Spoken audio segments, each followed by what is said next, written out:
Remaja berikan jamu beracun kepada pacarnya hingga tewas. Pelaku bingung saat korban mengaku hamil.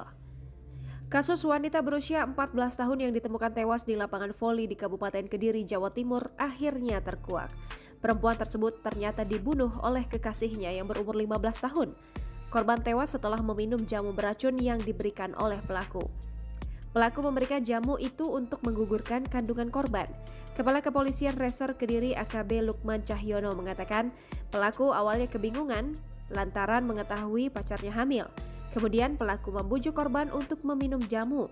Namun setelah minum jamu tersebut, korban ambruk, pelaku kemudian kabur. Korban yang tergeletak di lapangan voli ditemukan oleh seorang warga pada Jumat 24 September 2021 sekitar pukul 19.30 waktu Indonesia Barat.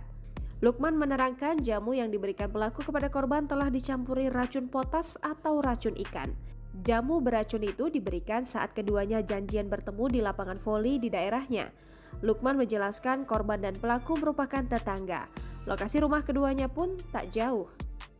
Petunjuk mengenai kasus ini didapati dari ponsel korban yang ditemukan di tempat kejadian perkara.